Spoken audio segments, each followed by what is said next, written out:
para compor a mesa a professora Lívia Freitas Fonseca Borges, que vai nos falar sobre currículo e mudanças no curso de Pedagogia da Faculdade de Educação. Já subiu?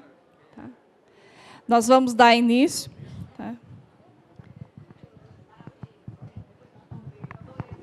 Então,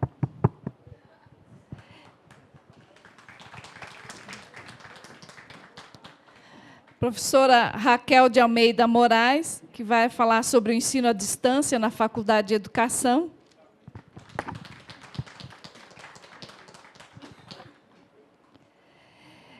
Professora Maria Bádia da Silva, que vai nos falar sobre a pós-graduação na Faculdade de Educação, formação, pesquisa e produção do conhecimento. E professora Iracilda Pimentel Carvalho, que vai falar sobre extensão universitária nos 50 anos da Faculdade de Educação. Tá? Esses também são capítulos do livro, né, que vão compor o livro. Nós aguardamos o seminário 50 anos para poder depois publicar o livro com fotos também do evento, né? Então, ele está sendo agora diagramado para a gente poder depois, então, ter, talvez, no segundo semestre, ainda um lançamento desse livro. Tá?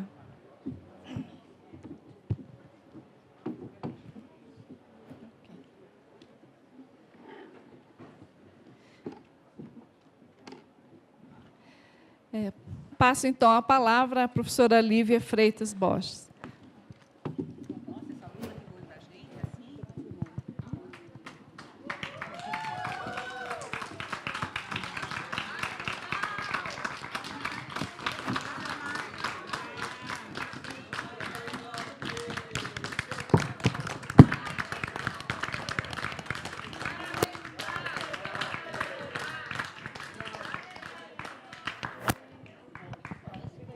Muito bem. Então, nós vamos falar um pouco, um recorte. Como disse, a professora Leila teve todo cuidado, né? Então, primeiro, boa tarde a todos, todas. Um prazer estar aqui com esse grupo. A nossa turma que veio, inclusive, da pós-graduação, trouxemos a turma para cá. Todos os colegas, quero cumprimentar minhas colegas de mesa, né? Dizer que é um prazer ter o currículo na pauta dessa discussão. É um prazer ter a formação de professores na pauta dessa discussão e o nosso olhar, um olhar muito particular dessa história do ponto de vista da visão do currículo. Como é que a gente coloca aqui essa reflexão em 3 categorias, né? Que a chamada do texto vem a partir do currículo, das mudanças que aconteceram nesse currículo e a pedagogia. A nossa escolha pela pedagogia de todos os currículos em prática nesses 50 anos se deve porque é majoritária a formação de pedagogos. Então, nós optamos pela graduação, em especial pela formação do pedagogo, porque, na história dos 50 anos da Faculdade de Educação, nós não tivemos outra graduação, né? A graduação sempre foi a de pedagogia. E, para iniciar a nossa concepção de currículo, nós trouxemos exatamente uma publicação, né, dos anos 70, da professora Leide Lina, que hoje nos brinda com a sua presença, e tantos outros autores vão aparecer, mas eu tinha que fazer um recorte da minha fala e optei pelo conceito que ela nos apresenta, que é muito oportuno, né, e de uma lucidez interessantíssima, porque, embora ela fale num contexto dos anos 70, na publicação, fazendo a leitura dos anos 60 e da segunda metade dos anos 60, é de uma lucidez e é de uma atualidade incrível o texto. É como se a gente estivesse falando da formação do pedagogo, da formação docente e do Brasil dos dias atuais. É muito interessante esse conceito. E aí eu trago, o currículo implica uma filosofia de vida em ação. Porquanto será este currículo o centro e a vida de todo o programa escolar.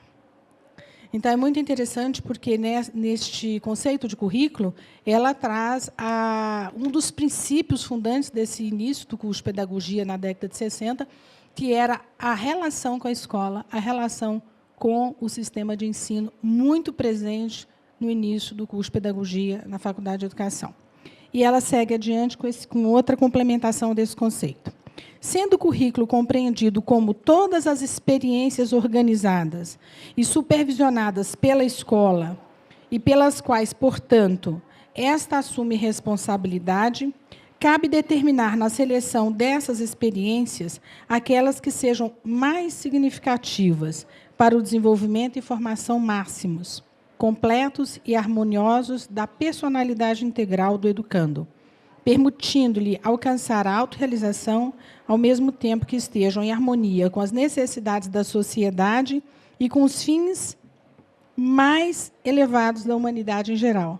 Então, ela traz aqui dentro deste conceito a ideia de formação integral, a relação com a sociedade, a escola, e a preocupação em formar solidamente um profissional. São subcategorias muito presentes nos curriculistas de hoje, né? Então, é muito interessante trazer que o curso nasce com essa perspectiva. E a ideia de mudança. Quando a gente propõe a ideia da mudança nos currículos, nós vamos ter 3 grandes etapas importantes, né? Final da década de 60, já foi colocado aqui pelos colegas que me antecederam, nós vamos ter na reforma universitária de 68 e no parecer do Valnir Chagas, que vira uma resolução, exatamente o desmembramento dessa pedagogia em várias habilitações. E isso traz uma interferência direta na formação do nosso pedagogo na Faculdade de Educação e que vai assim, ser tratado de uma forma reestruturada no currículo atual, em 2002. Até então, nós tínhamos fortemente marcadas essas habilitações. Pelos relatos, nós sempre vamos ouvir as pessoas chegando na Faculdade de Educação, no segundo semestre, elas teriam que fazer uma opção por uma habilitação e depois, ao final da primeira graduação, poderiam fazer uma dupla graduação, né? E tanto é que a pedagogia, para o magistério dos anos iniciais, quando nós iniciamos aqui um trabalho em 90, no final dos anos 90, poderia ser egressos do curso de magistério do nível médio ou professores que tinham declarado a experiência no magistério, que era uma condição para adentrar em algumas habilitações, como de orientação, supervisão, administração escolar, aquelas dos especialistas. Então, a legislação, como fio condutor da formação do pedagogo, vai marcar enormemente esses 50 anos da trajetória da formação do pedagogo na Faculdade de Educação. E, além da legislação ser esse fio condutor, nós vamos ter os movimentos nacionais de formação de educadores, com as representações e seus documentos aqui pautados, dentro da dinâmica da metodologia adotada de estudos, de seminários, de grupos, né? E essa mudança ela pode ter, do ponto de vista conceitual, 2 perspectivas, né? Então, a gente pega lá um autor muito usado na década de 90, embora os seus estudos decorram da década de 70, que é o Wilbermann, um genebriano, e ele vai falar que nós podemos ter uma perspectiva de mudança que é positiva, ela decorre de consensos, ela decorre de entendimento da necessidade institucional de mudança. Ele vai trazer 3 dimensões importantes, 3 elementos indispensáveis para que essa mudança aconteça, que é a consciência e o desejo do indivíduo, dos grupos e das instituições, né? Para que elas aconteçam, tem que perpassar por essas 3 unidades, né, de mudança. E o Wilbermann vai nos dizer que esta mudança ela pode ser motivada por questões externas e por questões internas. E também, concomitantemente, essas 2 situações. Na Faculdade de Educação, ao longo desses 50 anos, nós somos muito motivados externamente por reformas de ensino e por diretrizes, mais recentemente, mas, em larga medida, essas mudanças são motivadas muito mais externamente. E, internamente, tivemos, no final dos anos 90, uma avaliação institucional que vai fazer com que esta formação seja repensada e a partir também do momento que a instituição pauta a necessidade de fazer uma avaliação do seu projeto em razão de novos perfis que são demandados. Mercado de trabalho, como um estudo de egressos que estão trabalhando, ou como demandador de perfil, não figura muito fortemente nas justificativas. É muito interessante isso, né? É muito mais a faculdade vendo, do ponto de vista das demandas internas e do ponto de vista das demandas da legislação, a revisão de suas propostas. Isso a gente tem muito comum desde o início do curso de pedagogia, na década de 60. ainda em Huberman, nós vamos ver que motivações criadoras da inovação estão associadas a esse desejo de mudança. Quando a mudança está associada à inovação, geralmente ela vem no aspecto de positividade, né? Então, é uma mudança criadora. Se ela é entendida como uma mudança criadora, ela é assumida positivamente. E existem as mudanças redutoras e conservadoras, que causam uma interpretação de negatividade. Essa mudança em aspectos negativos, nós não tivemos registrado na memória dos 50 anos. Como, por exemplo, dizer que nós teríamos que mudar o perfil da formação do pedagogo em razão de avaliações negativas do curso. Isso nós não tivemos. Ou dizer que não haveria, embora não tenhamos assim, dados de egresso muito bem definidos em pesquisas institucionais, algumas pontuais, individualmente desenvolvidas, mas também que não houvesse uma inserção do egresso do curso e, por isso, o curso teria que ser revisto. Então, esses dados eles não figuram, em momento algum, nas justificativas. Então, nós inferimos disso que o que motiva essas mudanças nos 50 anos do curso de Pedagogia e da Faculdade de Educação são motivações positivas. Uma concepção negativa que o autor usa e que é recorrentemente citada, né, pelos curriculistas, a professora Leide Lina fala isso no seu texto, e, em geral, os curriculistas todos vão, tanto de perspectiva tradicional como crítica ou pós-críticas, todos vão falar do Sputnik, né? O lançamento soviético desse foguete na década de 50, em 1957, mais precisamente em 4 de outubro de 57, isso vai fazer com que o modelo de formação estadunidense revisse toda a ciência e a matemática. Isso é considerado um impacto de negatividade educacional que obriga a escola e o sistema de ensino a rever suas concepções, seus conteúdos e, principalmente, suas disciplinas. É um dos exemplos de motivação negativa, né? É o mais conhecido, é o mais exacerbado, é o mais divulgado que nós temos na literatura do campo curricular.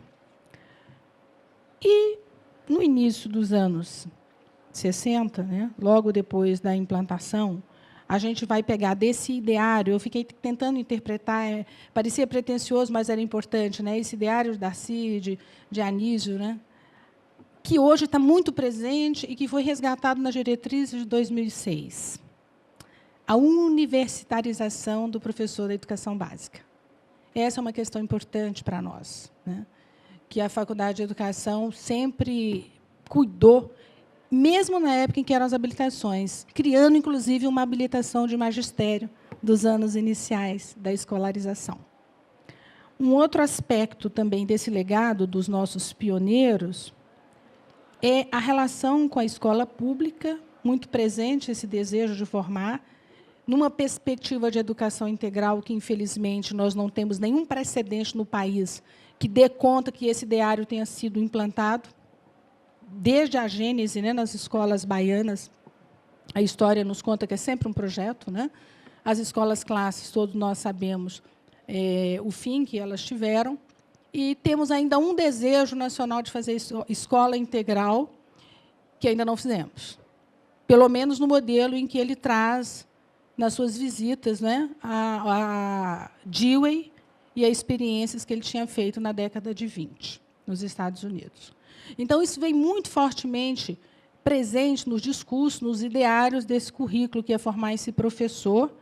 E, curiosamente, uma outra coisa presente que nós precisamos desenvolver conceitualmente, a ideia de polivalência. Esse profissional polivalente que nasce na pedagogia genuína ainda está aqui hoje não resolvido. Porque a polivalência, em larga medida, ela pode ser interpretada como uma negatividade no momento em que ela não constrói uma identidade desse profissional. O salto poderia ser uma politecnia, né, que aí seriam outros elementos teóricos e metodológicos para a formação desse profissional. Mas isso está presente nas discussões, né, principalmente nas discussões da década de 80 para cá.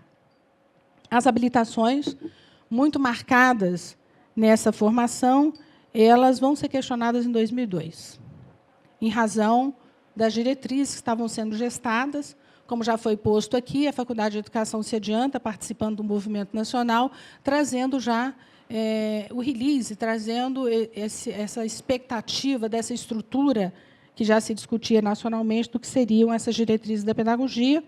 Então, naquele momento, se tratou de não ter mais as habilitações, e tivemos embates e resistências, o que é natural, né? Porque algumas pessoas imaginavam que, dentro desse currículo de pedagogia, fosse possível manter aquele profissional que era formado pelas habilitações, até que se descobriu conceitualmente que se tratava de uma docência ampliada. E a docência, como base, vem muito fortemente no currículo a partir de 2002, e a migração para a pós-graduação, em especial no lato sensu do que seriam as antigas habilitações, não se concretizou. Então, tem algumas pendências assim, de propostas encaminhadas que não se concretizaram, e essa é uma delas. Então, a primeira reestruturação foi no final dos anos 80, com as licenciaturas noturnas. O professor Favre colocou muito bem. E, curiosamente, a Faculdade de Educação, embora não tenha criado um outro curso de graduação, cria um outro currículo de pedagogia e faz com que a Faculdade de Educação tenha um curso no diurno e outro curso no noturno. Quem quisesse mudar de turno também estaria mudando de curso, embora ambos fossem de pedagogia com um diploma de mesmo peso. Mas se entendia que já havia uma avaliação da proposta anterior nessa proposta noturna. Mas ela vem como habilitação para a formação do docente. Então, ela não dava cabo das questões das habilitações. E, curiosamente, nos relatos aqui, eu fiquei bem atenta, né?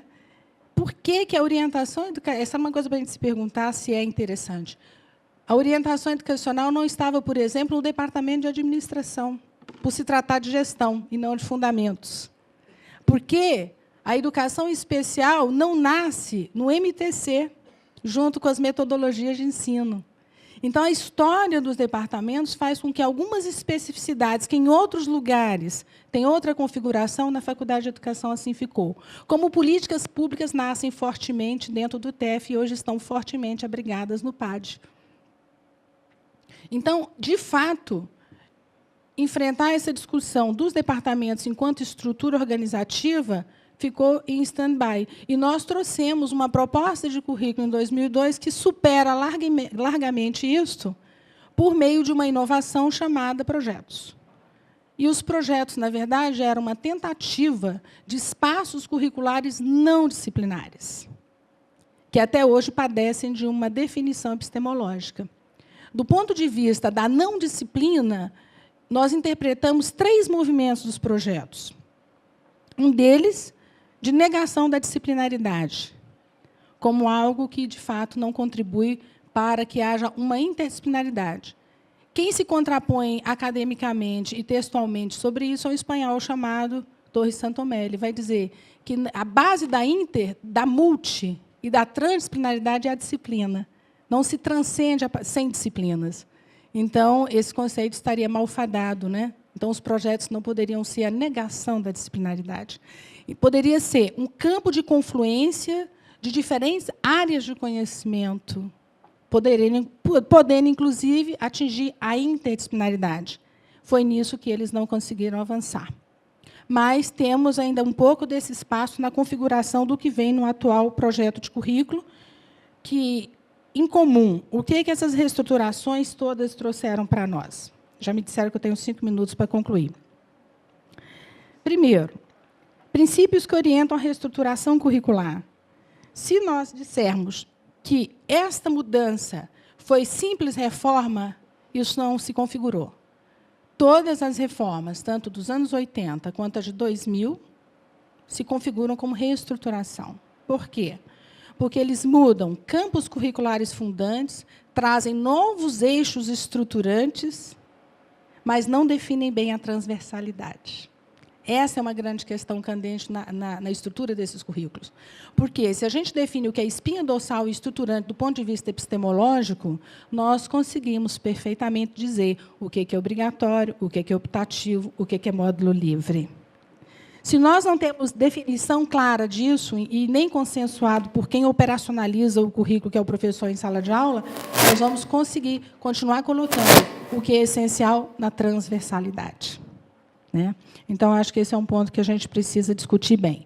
A outra coisa que, para além da modificação da carga horária e redefinição de disciplinas, nós somos além disso, fizemos correções de distorções, atualizações, dinamização, buscamos tentar resolver o problema da dicotomia entre o diurno e o noturno, fizemos isso na proposta de 2002, e ainda temos um grande desafio, né, que eu vou falar ao final. Fizemos interações com a rede pública de ensino, compromisso com a transformação da realidade social, ora no âmbito nacional ou em âmbito local. Isso é um princípio geral das duas reformas e do currículo genuíno. Avaliação diagnóstica de caráter institucional, buscando levantar as fragilidades e as limitações formativas, isso nós fizemos bem ao longo desses 50 anos. E constituímos sempre comissões de trabalho, subsidiadas por deliberações dos colegiados da unidade. Isso também marca muito bem a nossa experiência em fazer mudanças curriculares. Na última mudança que está em curso, né, tem algo muito interessante a ser considerado, que nós estamos tentando resolver, além dessas dicotomias que eu falei antes, do problema não resolvido das habilitações, que, de alguma maneira, deixaram os seus filhotes, né, embora a legislação não mais trate disso, é essa necessária integração entre a graduação e a pós-graduação. Mas, na verdade, nós não temos uma pós-graduação em pedagogia. Nós temos uma pós-graduação em educação. Nós estamos querendo fazer uma integração entre coisas de naturezas diferentes do ponto de vista da amplitude. A educação é muito mais ampla. Ela tem muito mais áreas de atuação, tanto é que nós temos várias linhas de pesquisa, 7 num programa e 5 em outro programa, né? Isso mostra que essas linhas não estão necessariamente representadas na graduação, porque nós temos um único curso de graduação. E o que é que nós tentamos fazer ao longo desses 50 anos? Colocar todos os profissionais da educação que nós sonhamos e imaginamos dentro do curso de pedagogia. Matematicamente não cabe, né? Então, nós vamos ter um curso de pedagogia tentando formar muita gente ao mesmo tempo. É o pedagogo D. Na verdade, seria o profissional da educação D. E o pedagogo definir que se uma coisa que ele pode fazer bem feita é formar um bom professor dos anos iniciais, do ensino fundamental, um bom gestor, um bom pesquisador e, sobretudo, cuidar da educação infantil. Então, se nós assumimos que a docência é a base dessa formação, o que não é docência é uma complementação dessa base docente ou é um estranho divergente que nós achamos que é o especialista que não deveria ter sido eliminado nas diretrizes de 2006.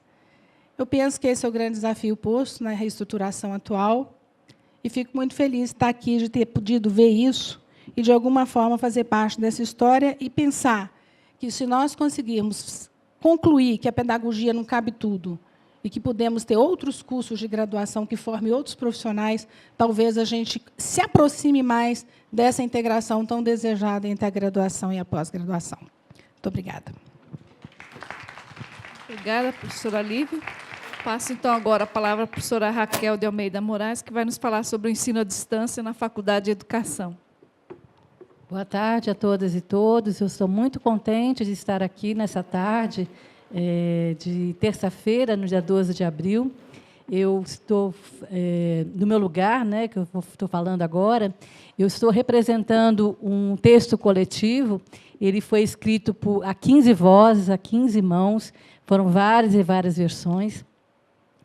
Basicamente, eu coordenei o grupo que está, né, e mais outros 2 colegas. O grupo que está são os professores Amaralina Miranda de Souza, a Carmenícia Jacobina Aires, o Elício Bezerra Pontes, a Elizabeth Danziato Rego, a Eva Vairus Pereira, Laura Maria Coutinho, Leda Maria Rangiaro Fiorentini, Lúcia Maria Franca Rocha, Maria Luísa Pereira Angelim, Maria Rosa Abreu, Rogério de Andrade Córdova, Ruth Gonçalves Farias Lopes, esse é o grupo que está, o professor Erlando da Silva Rezes e o Lúcio França Teles. Todos esses professores trabalham com a grande área de tecnologias na educação e comunicação, e eu tive a honra de coordenar essa escrita desse texto, que eu vou fazer uma síntese aqui para vocês, né? Então, as tecnologias, elas tinham um lugar de destaque na concepção de Anísio Teixeira, um dos idealizadores da Universidade de Brasília, junto com Darcy Ribeiro. Em sua obra Cultura e Tecnologia, discorrendo sobre o microfilme, o educador assim assinala: como o microfilme nos chega já no período eletrônico, ele se beneficia dos progressos técnicos e eletrônicos, podendo ser utilizado com intensidade e amplitude desconhecido em outras épocas. Tais recursos vêm revolucionando os processos de aprendizagem, dando-lhes as novas dimensões que nos trazem os novos meios de comunicação, que são também meios de aprendizagem. Então, com esse espírito, o projeto da Faculdade de Educação, né, indicava não só compromisso orgânico com a formação do magistério para com o sistema educacional da nova capital, a escola classe e escola parque, principalmente, como também uma relação direta com o previsto Centro de Teledifusão Educativa, que agregaria a rádio e a televisão universitárias, bem como ações de educação à distância. Para o grupo que está, a UNB foi concebida para utilizar os meios de comunicação de massa, tanto para integrar-se com a sociedade brasiliense e brasileira, como para cumprir sua finalidade precípua de ensino, pesquisa e extensão. Contaria com uma emissora de rádio, meio que por 3 décadas vivera sua época de ouro, e uma de televisão, ainda em seus primeiros anos de existência, mas já prenunciando aquilo que viria a ser, em pouco tempo, a mais importante meio de comunicação do século XX. Nas suas iniciativas de abrir fronteira, na UNB, a área de tecnologias educativas, a Faculdade de Educação, criou a habilitação em tecnologia educacional no curso de pedagogia. Em 75, contribuiu diretamente com a criação do Centro de Produção Cultural e Educativa, CPCE, em 86, do Centro de Educação Aberta, Continuado e à Distância, CA, de 88, e do Centro de Informática Educativa no Ensino Superior, CIS, da qual eu fui coordenadora em 1995. Além disso, instituiu no mestrado em Educação a área de convergência em tecnologias na educação, em 96, e a área de Educação em Comunicação, relacionada com a temática das tecnologias de informação e comunicação, no doutorado, iniciado em 2004. O emprego das tecnologias orienta-se pela reflexão sobre o significado da educação presencial e à distância, como iniciativa metodológica e institucional voltada para a democratização do acesso e descentralização de oportunidades formativas, por meio de políticas públicas, cursos, eventos formativos, buscando se inovar nos métodos e estratégias pedagógicas, articuladas ao desenvolvimento de tecnologias comunicativas, como caminho para superar a visão tecnicista do uso das tecnologias, que coloca os meios acima dos fins e da educação bancária. Comprometida com essas concepções inovadoras, a experiência da Faculdade de Educação possibilitou, ao longo dos anos, não só o desenvolvimento institucional na área, como uma efetiva contribuição ao desenvolvimento da educação à distância no país. Daqui a pouco eu vou falar dos cursos que a Faculdade de Educação criou nesse sentido, de criar uma massa crítica que é a base do sistema de educação à distância no Brasil. Então, um grupo interdepartamental, interdisciplinar, de 14 professores, a grande maioria da Faculdade de Educação da UNB, identificado na praxis educativa pela influência comum dos princípios político-pedagógicos do educador Paulo Freire, pela constante defesa da educação pública e, desde 1963, pelas experiências acumuladas com as tecnologias da informação e comunicação, em particular na chamada educação à distância, constituiu-se como grupo autor do conceito de comunidade de trabalho e aprendizagem em rede, que é o que está, assim definida: educação aberta, apoiada na pedagogia da autonomia, exercida numa comunidade de trabalho e aprendizagem em rede, utilizando com propriedade as tecnologias de informação e da comunicação. Os integrantes dessa área constituíram um grupo de pesquisa na plataforma Lattes do CNPq, que também tem esse nome, Aprendizagem, Tecnologias e Educação à Distância, ou ATAD, com participação de docentes e estudantes de graduação e pós-graduação. Então, as bases desse grupo, KITAR, é a pedagogia do Paulo Freire, da Libertadora e Autonomia, o Círculo de Cultura, o Edgar Morin com a totalidade, a transdisciplinaridade, implicação na subjetividade, na epistemologia da complexidade, Jacques Ardoineau sobre a multireferencialidade, na compreensão da praxis educativa, Pierre Levy na projeção da importância da formação dirigida para as qualidades humanas, na cosmopeia do período neolítico, e de Humberto Maturana, sobre as bases biológicas do entendimento humano, da criatividade da autopoiesis, de Manuel Castells, sobre a compreensão dos desafios impostos pela sociedade em rede, e, por fim, o relatório Jacques Delors, de conhecer a aprender, a fazer, a viver e a estar juntos. A esse grupo, basicamente, ele se desenvolveu várias ações. São 3 linhas de ação que esse grupo desenvolveu. São os consórcios interuniversitários das instituições públicas. Então, instalou o Brasilead em 94, que era uma rede de reitores brasileiros para a educação à distância.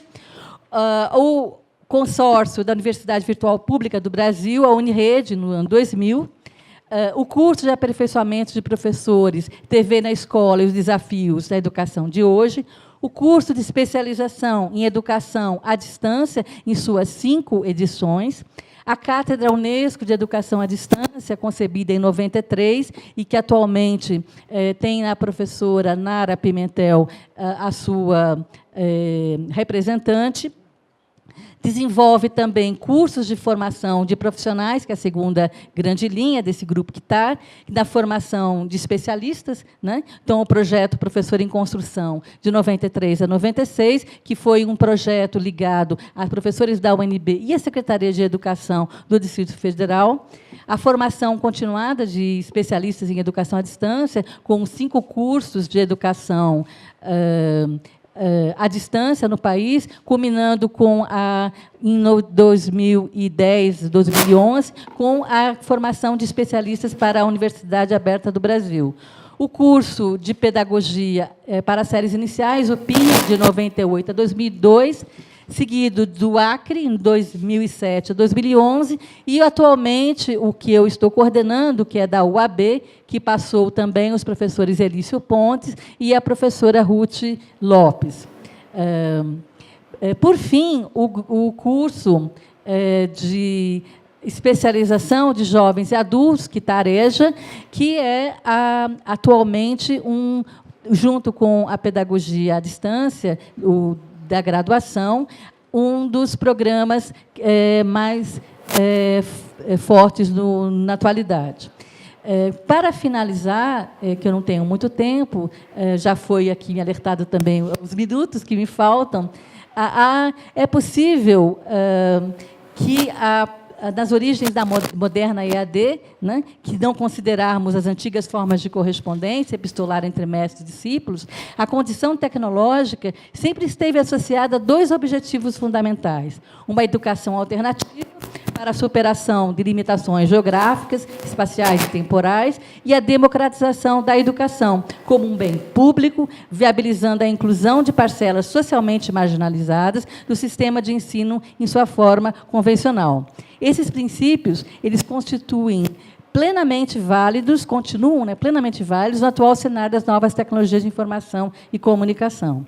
Do mesmo modo, as características técnicas, a combinação e a convergência de linguagens e meios significam a possibilidade de expandir e aprofundar muito dos aspectos essenciais do processo de ensino-aprendizagem, mas não podem ser encaradas como paradigmas impostos pela natureza intrínseca das tecnologias. Então, o ser humano é que tem que orientar estrategicamente o uso. O Danísio Teixeira colocava muito claramente que os meios são meios para servir aos fins últimos da educação, e não o contrário. Por fim, espera-se, né, que o Brasiliade, que foi um projeto que aqui se desenvolveu sob a condução do professor Paulo Vicente Guimarães, e que estabeleceu as bases do Sistema Nacional de Educação à Distância, hoje, se estivesse vivo, estaria muito feliz em ver que o seu sonho está se concretizando nesses 50 anos, porque nós temos, na atualidade, um sistema de educação presencial e à distância, interligados. Inclusive, no novo currículo, vamos fazer um currículo mais integrado, orgânico, porque nosso currículo atual, o aluno não pode cursar disciplinas à distância, no presencial e vice-versa, mas, no futuro, poderá ser possível. E, nesses 90 anos, desses 50 anos, que daqui a pouco vão ser 100, 90, 100 anos, as áreas de tecnologias da informação, da currículo, da formação do pedagogo, com todos os seus desdobramentos em âmbito nacional e internacional, em EAD. Então, considerado isto, nós pensamos que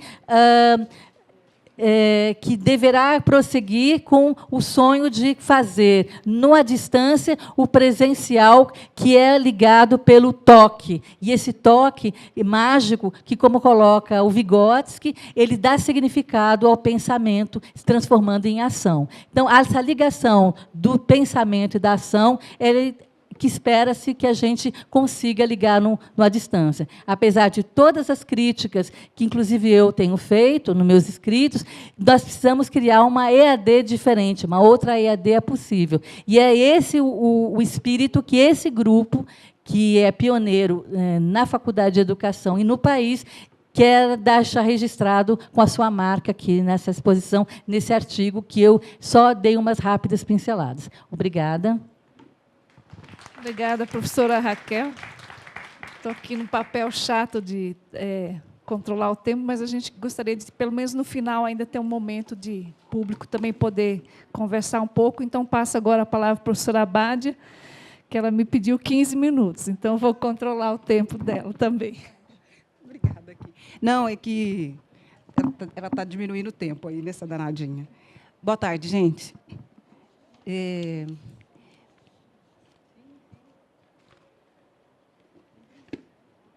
Esse negocinho abaixo. Vocês não imaginam o calor que é aqui em cima, porque tem uma luz aqui, ó. A gente fica cego e quase morre de calor aqui, sabe, gente? Mas vamos lá. Então, vocês estão me ouvindo? Então? Legal, muito bom. Na verdade, o tema que pediu para eu conversar um pouquinho com vocês é sobre a pós-graduação. E eu cheguei aqui em 2002 nessa casa. Então, eu não vou ter assim muito tempo para poder contar para vocês muito da nossa história da pós-graduação, mas nós já fizemos um texto, aí com vários colegas ajudando, a professora Kátia, nós já fizemos um texto, e eu vou tentar pontuar alguns elementos desse texto.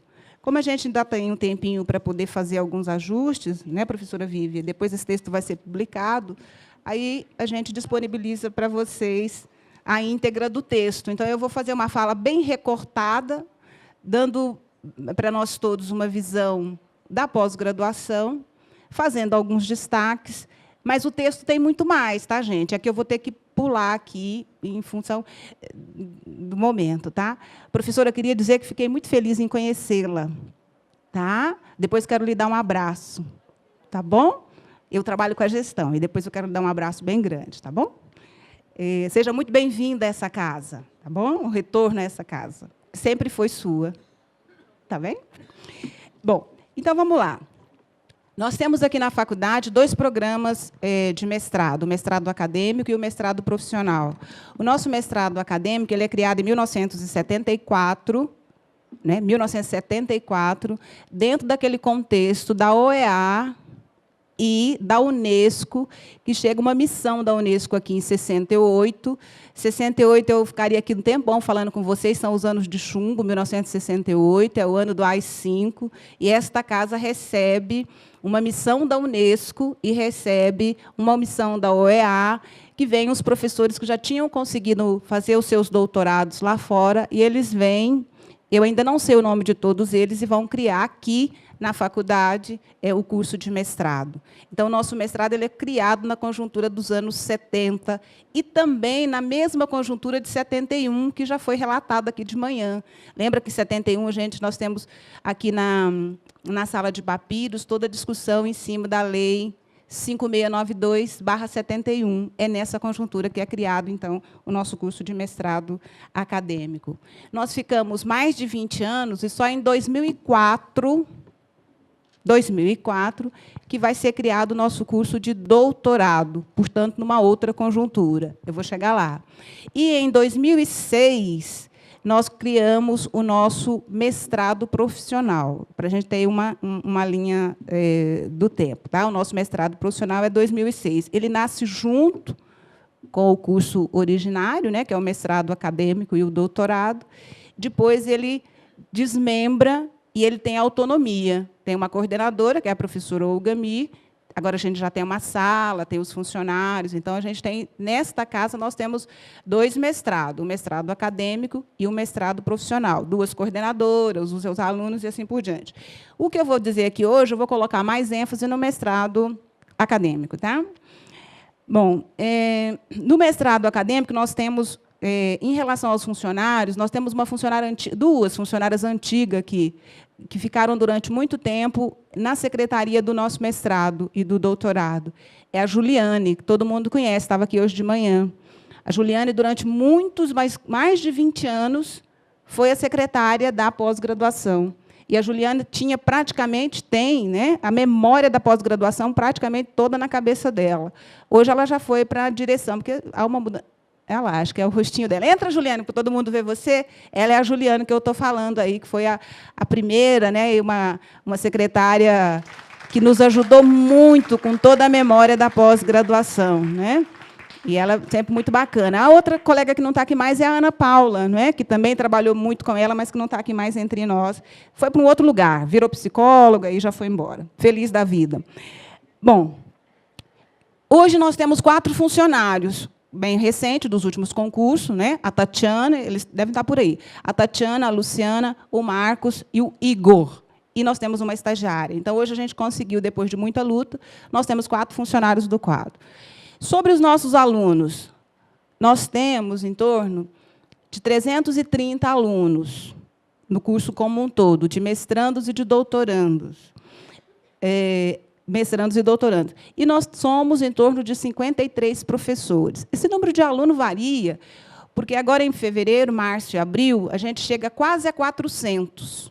Por quê? Nós temos uma entrada de mais ou menos 100, todo o edital. Né? Em agosto, nós lançamos o edital.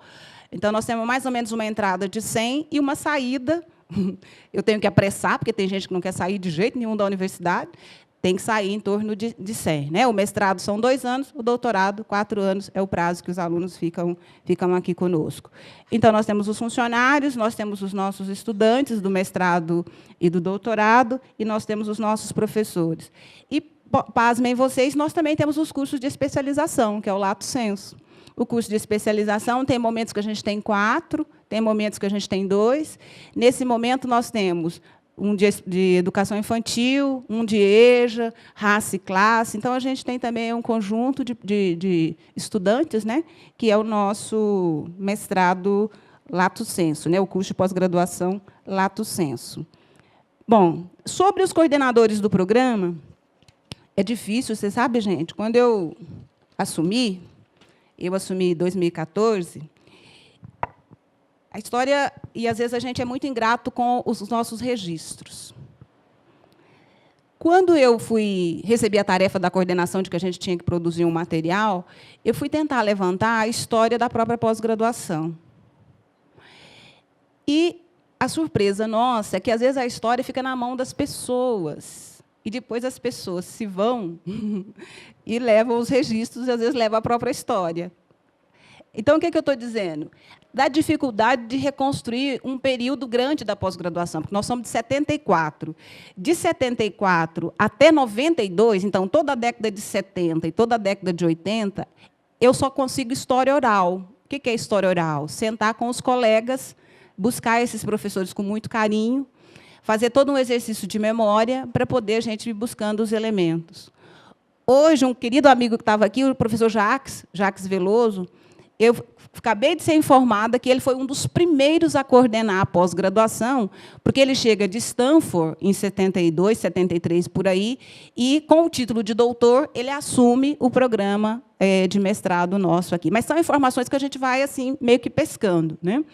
Está aqui no texto, o levantamento que eu consegui fazer, da década de 90 para cá. Então, assim, muito rapidamente, o professor Bernardo já foi nosso coordenador, o mandato é de 2 anos e pode ser reconduzido. A professora querida Ilma Passos, que também já foi nossa coordenadora, Luciana Foina, professora Benigna, não vou dizer os períodos aqui, é de 2 em 2 anos ou então de 4. Professora Benigna, a professora Estela Bortoni, a professora Regina Vinhais, que foi professora, foi 2 mandatos, foi quando eu fui acolhida na pós-graduação, o professor Gilberto Lacerda, a professora Carmen Taca, Maria Carmen Taca, de novo o professor Bernardo, e agora eu. Bom, a gente está tentando assim, contar essa história e fazer o registro desta história para, enfim, né, para a gente ter isso aí um pouco mais... E depois, inclusive, colocar na página da nossa faculdade, né? Bom, com estes professores, então, nós somos 53 professores. Hoje, atualmente, nós somos 53 professores. E eu acabei de fazer o registro, porque a gente tem que encaminhar para a CAPES. Nós temos, nessa casa, mais de 50 grupos de pesquisa. Olha que beleza, gente! Mais de 50 grupos de pesquisa. Praticamente, cada professor, ou, às vezes, o professor até está em 2 ou 3 grupos de pesquisa. Então, se a gente entrar lá na CAPES e olhar lá o nosso programa de pós-graduação, nós temos um registro na CAPES, vocês vão ver assim, a quantidade de projetos de pesquisa, de uma pluralidade, de uma diversidade assim, fenomenal. Essa casa produz muito em termos de pesquisa. Isso para dizer para vocês que o nosso eixo estruturante dessa pós-graduação foi pelas pessoas que me antecederam, pelos pesquisadores que me antecederam, e continua sendo o eixo de pesquisa, a pesquisa como eixo de formação. Então, isso a gente não tem dúvida. É com isso que nós trabalhamos. A pesquisa científica como eixo da formação dos nossos professores e dos nossos pesquisadores. Isso assim, nos enche muito de orgulho, porque vocês sabem que a pós-graduação nesse país é da década de 70, em plena ditadura, quando aqueles que foram exilados e depois retornam a esse país, eles que vão pôr em desenvolvimento os programas de pós-graduação aqui. Então, a pós-graduação é muito tardia nesse país. A pós-graduação exige muita demanda financeira, porque a pesquisa é cara, gente. A pesquisa é muito cara nesse país. Então, na década de 70, olha a contradição. Em plena ditadura, a gente tem CAPES, CNPq, um pouco mais atrás, 55, a gente já tinha a Embrapa, e é nessa década de 70 que a pesquisa em educação, e principalmente em educação, que é o que eu quero enfatizar, ela ganha um impulso um pouco maior, né? E, nesse sentido, essa luta pelo desenvolvimento da pesquisa, que exige muitos recursos, né, exige muito investimento, isso nunca foi tranquilo, principalmente no caminho, no campo das humanas, porque sempre vão dizer que a gente não faz pesquisa, né? A gente já conhece aí essa história.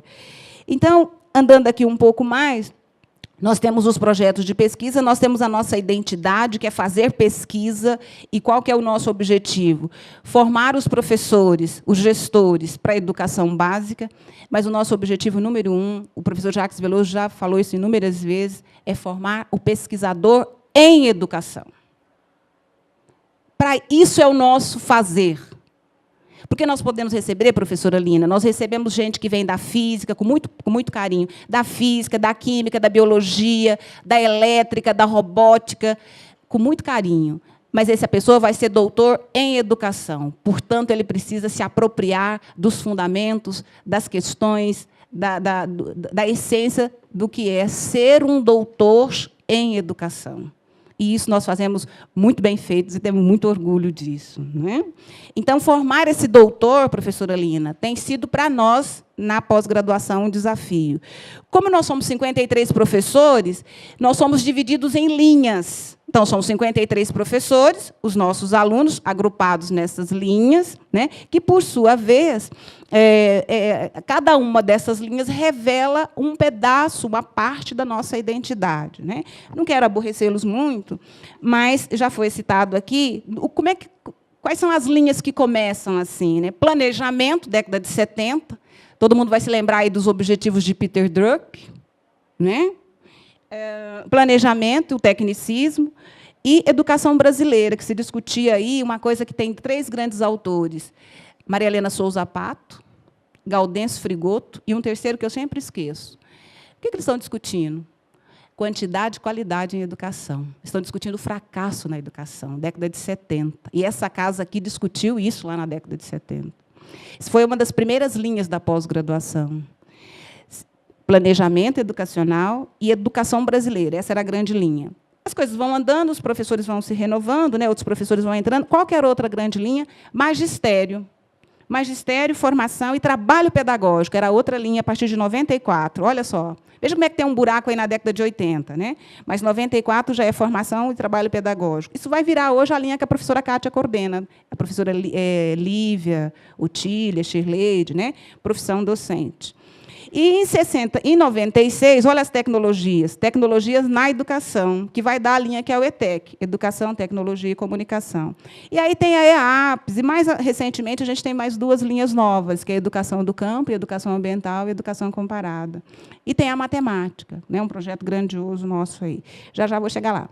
Então, nós somos esses 53 professores, 7 linhas, e temos aí uma pluralidade muito grande das nossas pesquisas. Como é que eu caracterizo a nossa identidade? Muito difícil, gente. Muito difícil, mas eu vou deixar 2 elementos e depois eu desenvolvo lá no texto. 3. Eu vou usar no plural, identidades. Que identidades nós temos? Unidade no diverso. Não vai dar tempo de eu explorar, tá? Qual a nossa outra identidade? Essa identidade é no Centro-Oeste e a identidade que faz um arco bem grande com os 159 programas de pós-graduação em educação no Brasil. Vou repetir para vocês não esquecerem. No Brasil, nós temos 159 programas de pós-graduação em educação. O nosso é um deles.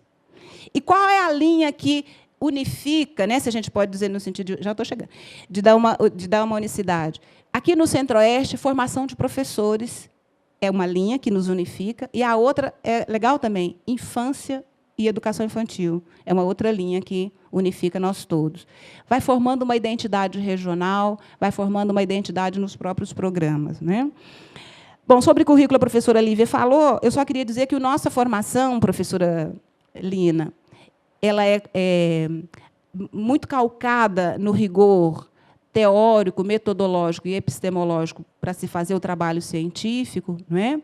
E complementa e ajuda nessa formação as disciplinas. Nós temos disciplinas e os grupos de estudo de pesquisas também contribuem para a formação desse nosso doutor. Nós temos uma luta aqui para poder formar um doutor. Uma luta. A senhora não imagina o tanto que a gente sofre aqui. Nós temos já, desde 2004, mais de 200 teses já foram defendidas aqui nesta casa.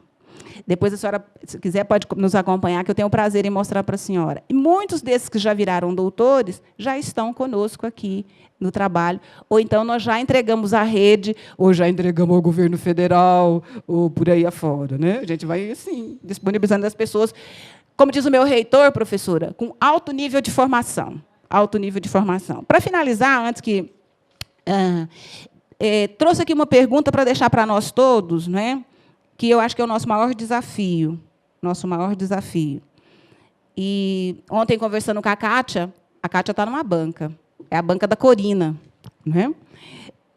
Mas também tem a banca da Valdiceia hoje. Já teve dia, gente, vocês não vão acreditar, da gente ter 7 bancas simultâneas aqui nessa casa. Eu não vou falar da infraestrutura, porque não é o momento. Mas se você ter 7 bancas de doutorado, nós somos a mesma estrutura de 1960. A mesma estrutura.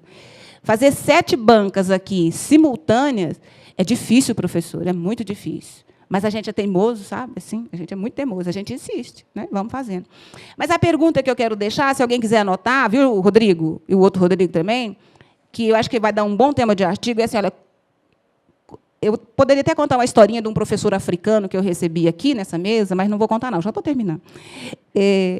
Hoje eu acabei de receber um professor de Moçambique, assim, porque eu já tinha acabado de receber um de Cuba, que também chegou. E eles têm histórias também interessantes. Mas a pergunta é o seguinte, olha como é que é o desafio.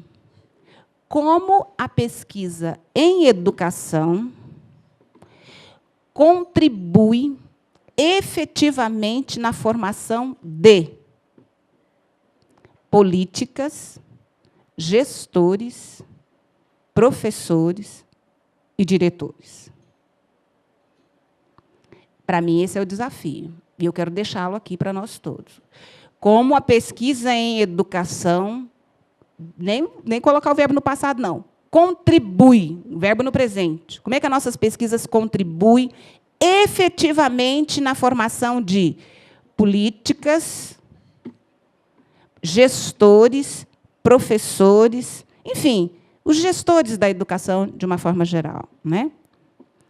E, para finalizar, qual é o papel que esse programa ocupa aqui na região Centro-Oeste? Nós somos um programa grande e nós temos uma inserção ímpar aqui no Centro-Oeste. O Centro-Oeste, todo mundo sabe, mas é um pouco do Tocantins, aqui Goiânia, né, e um pouquinho do Minas, o Triângulo Mineiro, e nós temos um papel de destaque, porque nós somos, sim, a vanguarda. Essa casa é muito olhada, o programa é muito olhado de fora, nós recebemos muita gente do Brasil inteiro e nós recebemos muita gente também de fora do Brasil. Para poder eu encerrar de fato, como é que nós dialogamos com o mundo fora daqui? Então, nós temos projetos com a Austrália, o professor Fernando Reis e a professora Cristina, e um conjunto de alunos, que eu não vou aqui enumerar. A Austrália, posso esquecer alguns, Califórnia, recebemos alunos da Colômbia, Paris 8, Portugal, Espanha, Alemanha, Manchas. Ou seja, a pesquisa dialoga também de uma forma internacional com outros programas e com outras universidades, o que, para a gente, é um motivo de muito orgulho. Nós tanto enviamos professores, como nós recebemos alunos, e há um movimento e um esforço muito grande de internacionalização. Bom, para fechar, eu quero dizer que não é um bom momento para a pesquisa no Brasil, não é um bom momento. Nós temos acompanhado os noticiários. A UNB perdeu 200 bolsas de pesquisa. Nós perdemos muito dinheiro, não vou aqui dizer o valor, porque agora eu não vou lembrar de cabeça, mas sem pesquisa no país, o país não avança. A pesquisa é um instrumento que alavanca o desenvolvimento social, econômico, político, né, de uma nação, de um povo. Eu acho que, cada vez mais, a gente tem que lutar e batalhar para que os recursos e as condições objetivas, materiais e infraestruturas sejam mais adequadas para que a gente possa, de fato, fazer pesquisa em educação e que favoreça e que melhore a vida de todo mundo. Muito obrigada. Um abraço para todo mundo.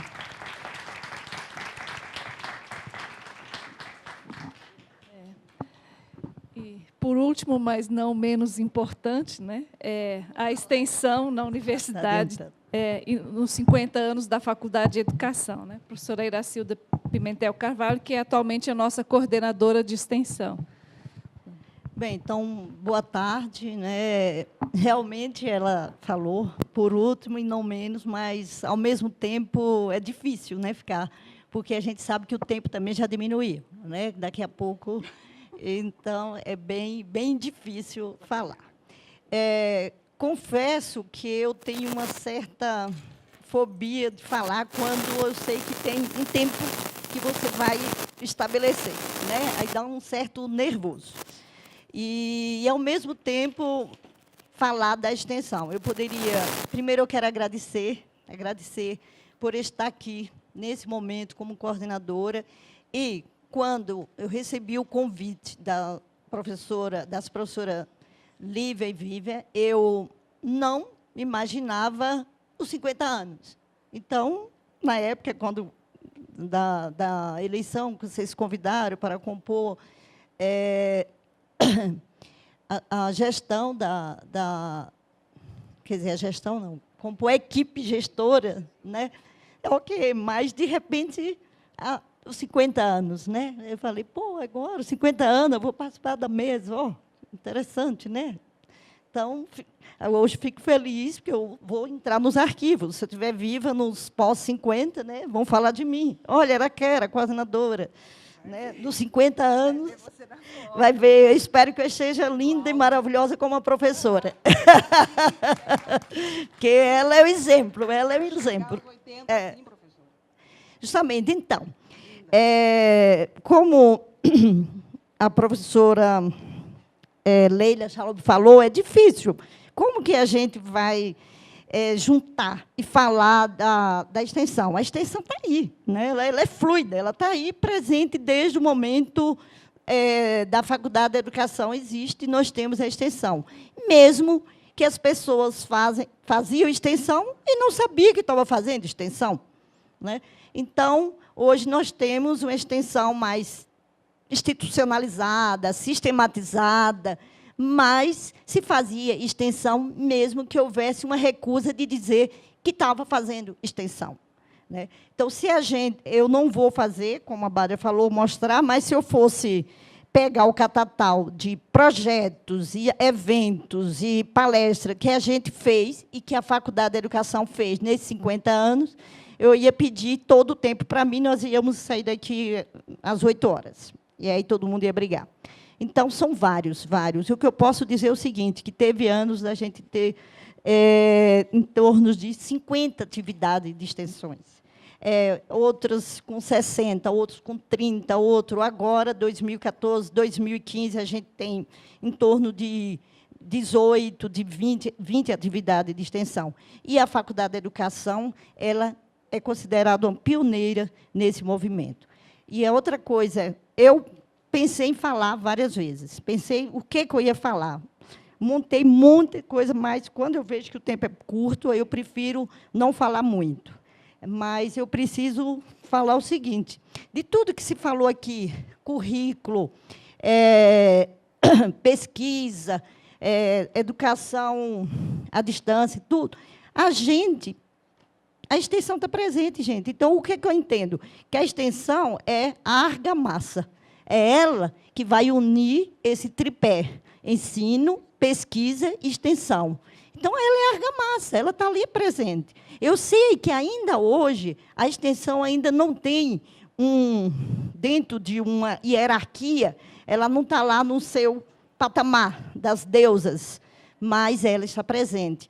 E só para pegar uma deixa da fala da Bádia, quando ela fala da pós, quando ela fala da formação de professores, que é um dos eixos importantes, é através da extensão que a gente traz as questões da diversidade, como já falou aqui a professora Leila. E a professora Leila falou muito já da extensão. Falou da extensão, falamos dos projetos, né, os projetos que se caracterizam, né, o projeto 1, 2, 3, em suas fases todas, né, que se caracteriza como também um projeto de extensão.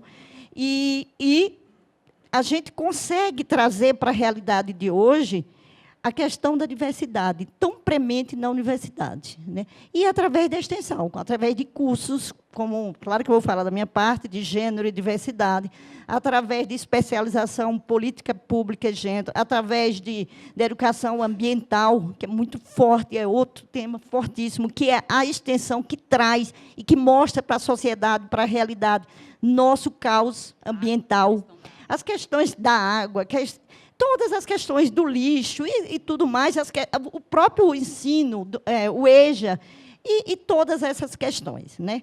E, para dizer que eu não falei nada, que eu não li nada, eu vou ler um pouquinho só. Ao longo desses 50 anos, a base da contribuição possível da extensão desenvolvida na FE é destacada no projeto acadêmico do curso de Pedagogia.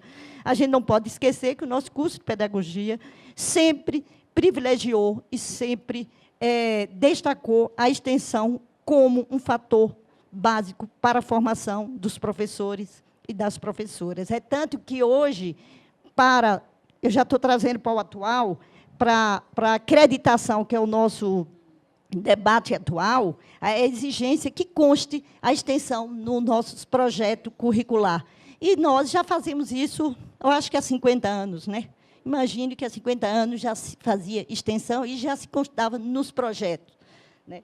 Então, para eu não me alongar muito, nós escrevemos um capítulo, que também ainda está sob revisão, e eu coordenei esse capítulo e convidei o professor Erlando da Silva Reis, que foi o coordenador anterior, convidei a professora Maria Luísa Pinho, que está ali presente, que é uma das baluartes aqui da extensão da faculdade, e convidei o professor Renato Hilário, que até dispensa palavras para se falar em extensão. E, então, como eu coloco que a extensão ela faz parte da humanização. Ela humaniza as relações, ensino, pesquisa e extensão. Ela retroalimenta a pesquisa, porque é através da extensão que quebram-se as paredes, quebram-se os muros e levam o saber para além do acadêmico. E esse saber, ele volta retroalimentado, ele volta para a pesquisa, ele volta para o ensino, e ele só consegue, a única coisa que ele vai fazer é o bem para todos nós. Então, isso aqui é a minha fala rápida, como coordenadora atual da Faculdade de Educação, não posso falar muito, porque eu, humildemente, dividi a minha fala com o professor Renato Hilário, que é também um dos nossos organizadores do livro, e sintetiza a nossa... Eu saio e ele fica. Não, eu vou dar o meu lugar para ele. Tá? Não. Na tribuna. Tá bom.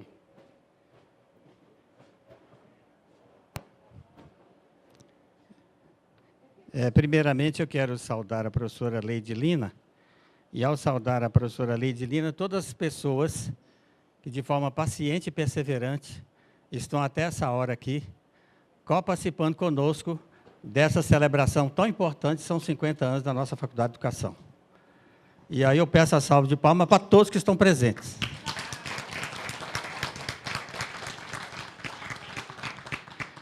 É evidente que a professora Iracilda já colocou as bases e os norteamentos que, de certa forma, são levados em conta na perspectiva da extensão na Faculdade de Educação.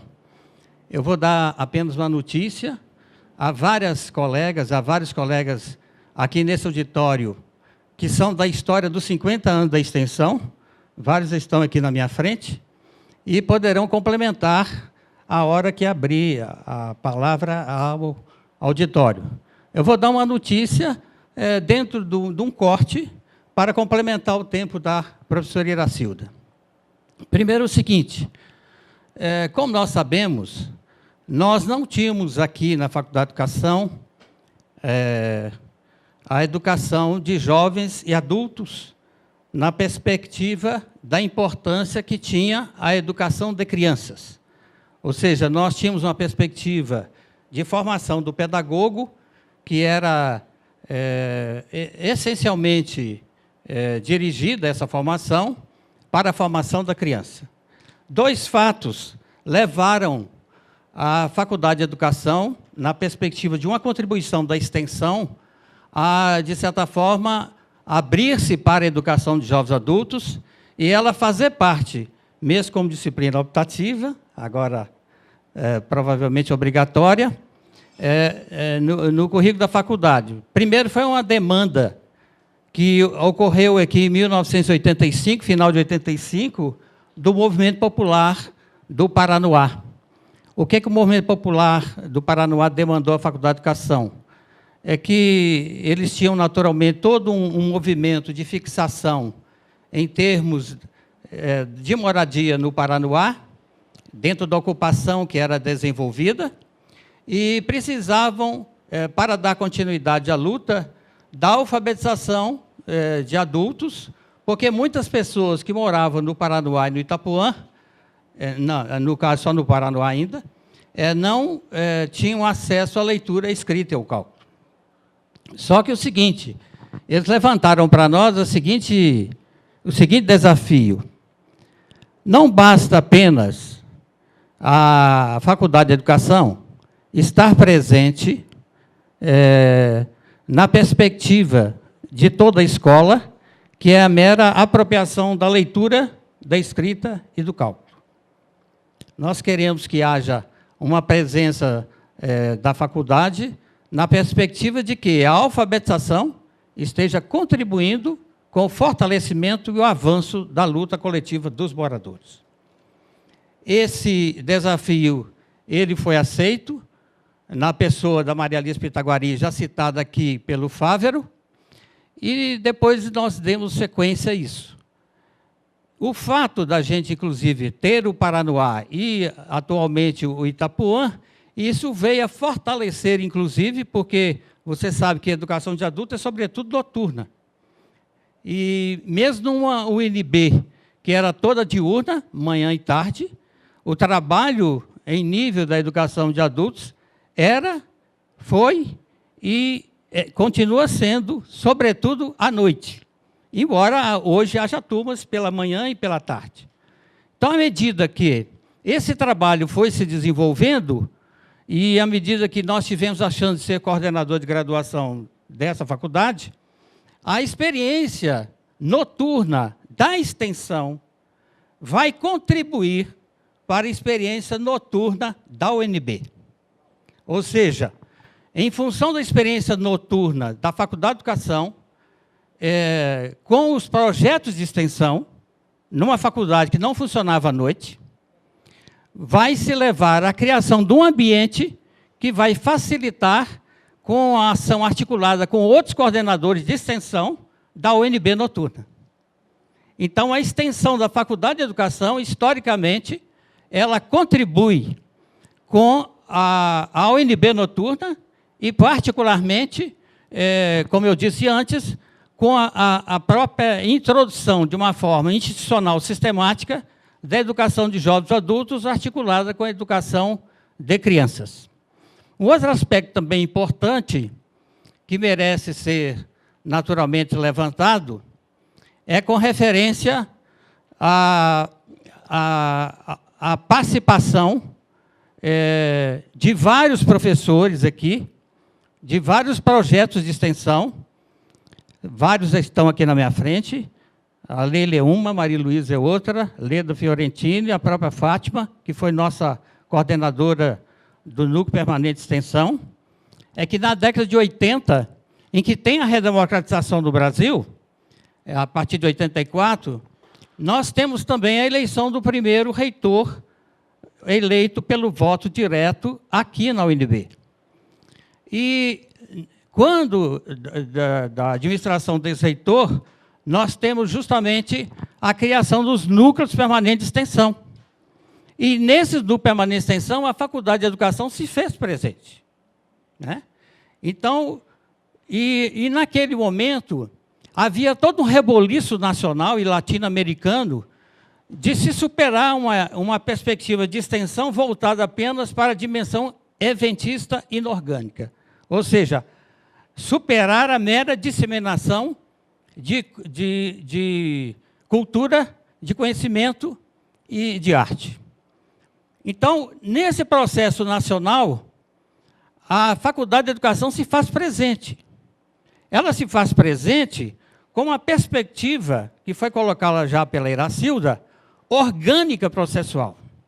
Ou seja, não a extensão que é algo a mais do currículo, mas a extensão que é curricular, articulada com o ensino e a pesquisa. Então, no debate nacional da década de 80, a Faculdade de Educação está presente. E está presente também na organização, na fundação do Fórum Nacional de Pró-Reitores de Extensão das Universidades Públicas. A Faculdade de Educação esteve presente nessa formulação. E a nossa faculdade também, a partir de uma experiência de mestrandos, da qual eu fiz parte, Maria Luísa, Laura e o Erasto e a Ana Maria Jacobina, em Ceilândia, 85, nós tivemos também... Eu esqueci agora o que era. Ah, sim. Obrigado. Deixa eu tomar um pouquinho de água. Nós tivemos também, em 88, nós tivemos justamente o Fórum Nacional de Pró-Reitores de Extensão, que foi justamente feito, inclusive, um dos lugares que foi debatido foi aqui na Faculdade de Educação, e nós tivemos diretrizes de extensão em nível nacional que passaram a valer como referência e indicação para toda a universidade brasileira. Ainda em 85, com a experiência que nós tivemos em Ceilândia, a qual eu me referia, nós tivemos a criação, em Brasília, do Grupo de Trabalho Pró-Alfabetização de Jovens e Adultos do Distrito Federal, o GTPA, que posteriormente veio a se constituir como Fórum de Educação de Jovens e Adultos, à semelhança de 26 outros que acontecem em todo o Brasil. Esse trabalho conjugado da Faculdade de Educação, do Fórum, e aí à frente, inclusive, a nossa querida Maria Luísa, fez com que a Faculdade de Educação estabelecesse uma articulação com todas as comunidades do Distrito Federal em torno. Então, nesse aspecto, toda a perspectiva hoje da educação de jovens adultos que acontece no DF e no entorno, tem a presença da nossa Faculdade de Educação. Um outro aspecto, já foi mencionado inclusive pela Leila Chalub, é que esses vários projetos de extensão foram decantando e sedimentando o currículo que foi aprovado em 2003. O currículo de 2003 ele só existe por causa dos projetos de extensão, nessa perspectiva de relação orgânica, universidade, sociedade civil. Não é? Sociedade civil, universidade. Então, os projetos que eram, de certa forma, individualizados por professores, eles entraram na discussão, a partir do final da década de 90, na discussão do currículo de 2003, e entraram justamente como possibilidade, já, de certa forma, defendida desde 88, no currículo de 88, da relação teoria e prática. Então, o projeto emerge dentro da Faculdade de Educação como possibilidade de uma relação e de uma imbricação dialética, teoria e prática. É nesse sentido que os projetos emergem. É claro que o modelo de projeto não combina com o modelo de disciplina. Então, fica uma briga enorme entre a disciplina e o projeto. E é evidente que nessa briga entre a disciplina e o projeto, a tendência é a disciplina ganhar. Porque, culturalmente, ela está muito mais arraigada. Mas, de qualquer maneira, o projeto representa um momento, a meu ver, de ousadia e audácia da Faculdade de Educação, no sentido de, antecipando, inclusive, as diretrizes curriculares de 2016, do curso de Pedagogia, antecipar essa perspectiva de um curso de Pedagogia em que o processo de ensino, o processo de formação de suas pedagogas e seus pedagogos, o processo da sua produção do conhecimento, leva em conta as necessidades da sociedade, leva em conta as necessidades da comunidade, leva em conta as necessidades da população, quer seja organizada ou não. Isto, a meu ver, é a realização do sonho de Anísio Teixeira e de Darcy Ribeiro, quando eles vão defender uma ONB que seja uma caixa de ressonância dos problemas nacionais.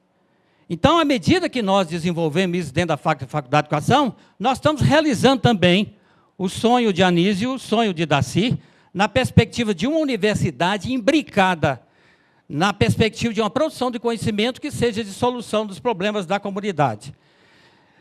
E, concluindo, nós recentemente tivemos aqui no Distrito Federal a elaboração das diretrizes operacionais de educação de jovens adultos. E tivemos também, dentro do projeto Currículo em Movimento, que teve uma participação muito grande de toda a rede, e particularmente também daqueles e daquelas ligados à educação de jovens adultos. Educação de jovens adultos, que, como eu coloquei, tem essa marca histórica da Faculdade de Educação. Pois bem, essas diretrizes operacionais de jovens adultos refletem a caminhada histórica da Faculdade de Educação na perspectiva da educação lato sensu e da educação stricto sensu em nível de jovens adultos. Ou seja, no ponto de vista da influência na formulação de política pública, nossa Faculdade de Educação não só fica proclamado, como diz o Anísio, proclamado que é necessário estar imbricado e, de certa forma, articulado com o sistema público de ensino, mas isso se efetiva através das ações de extensão e que levam a uma dimensão orgânica processual da extensão articulada com ensino e pesquisa através do currículo. Era isso que eu tinha a colocar e parabenizo pelos 50 anos.